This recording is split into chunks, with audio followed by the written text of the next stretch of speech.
Happy Friday! Welcome to another Codes of Creation video. This one is about living in abundance, and it's kind of hard to believe that after 15 videos so far, we haven't yet covered this one. But it is a code of creation because it's important to create from a space of abundance. It's really hard to create from lack, right? So if you are creating something in your life, there needs to be that energy of abundance present. So this isn't just talking about having an abundant mindset. A lot of people talk about wealth mindsets and things like that. Yes, that's part of it, but it's practically every day in your life. So I think of a lot of light workers who talk about how they want to be philanthropists, and they want to have a lot of money so that they can create big change on the planet. But meanwhile, in their life, every day, what they're doing is they're holding on, or they're constricted, and they're not allowing that flow even in small ways.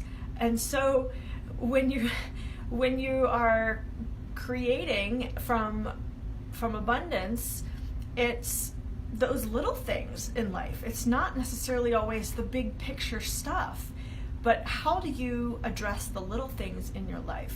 How do you approach, and what energy do you bring to having abundance in the small things in your life? It's not just the big stuff.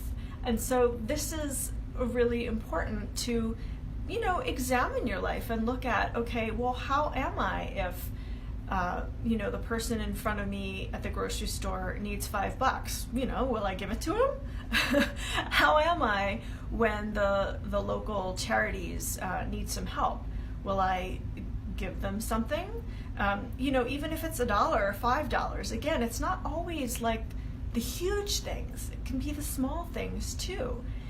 And so when you are bringing your abundant energy to your creations, it's not just thinking, okay, well, I'll do that big thing when I have the money. It's thinking, okay, how can I do, even if I don't have the money now, how can I do something even small to move towards that great big goal? You got this? Let me say that again.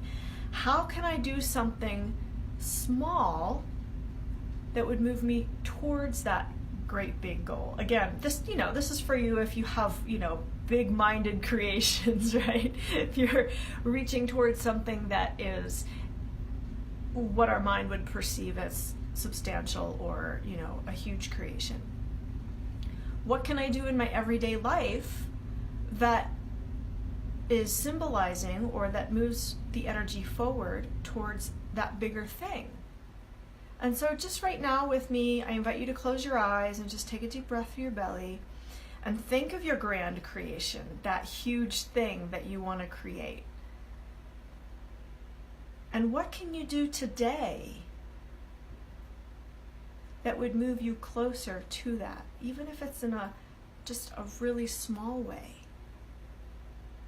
Sometimes we get hung up on the gap between where we are now and that huge creation.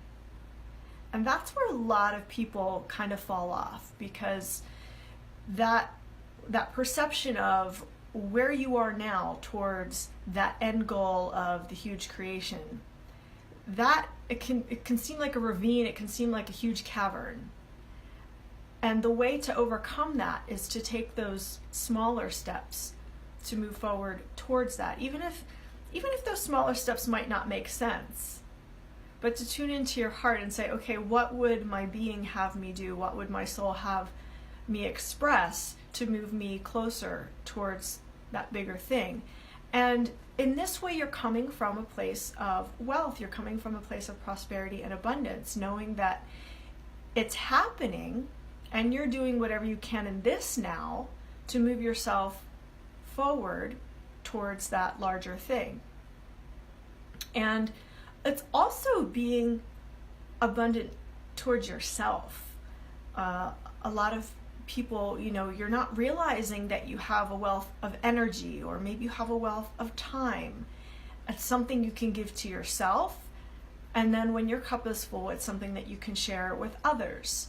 So abundance isn't always, this outward projection, and abundance isn't always an external thing. Sometimes, I just said that, sometimes it's inward. The other thing I meant to say is abundance isn't always having to do with money. Of course, you know this. It's also having to do with your resources, your talents, your skills, your abilities, your energy, your time, what you know, your wisdom. That is all part of the picture of abundance. And if you think you have nothing to share, then take a deeper look, because you have something. And so living from that space of knowing your value and worth, and knowing that you do have a wealth of wisdom or a wealth of time or whatever it is for you, living from that space instead of, I never have enough time, I never have enough money, I never have enough whatever. Turning that back and noticing all of the wealth that you do have, and how you can share that with yourself, and how you can also share that externally with others. Is this making sense, you guys? If you have questions, put those in the comments so that I can answer them for you. Your action step for, well, we're at the end of the week, but you can do it this weekend, is to take stock of your life and look at your life, and where do you have overflow? Where do you have abundance? Where do you have wealth? Do you have a lot of time that you can share? Do you have a lot of wisdom? Do you have a lot of money even? Where do you have wealth in your life? And look at that and be honest. Chances are you're a lot wealthier than you think you are. And when you get into that energetic space, again, it's not just a mindset, it's an energy. When you get into that energetic space of being in the flow with wealth and prosperity, suddenly you realize, oh wow, I have a lot more than I thought I did. So that's your action step. Take stock of what you have: energy, time, money, wisdom, skills, talents. Look at all of those things and notice what you have. And then you can share that with yourself, you can share that with others. However you want to use it is up to you. But notice that it's there and that you have it. All right, thanks for tuning in, you guys. Much love. I'll see you next week with the next code of creation. Mwah. Take good care of yourselves.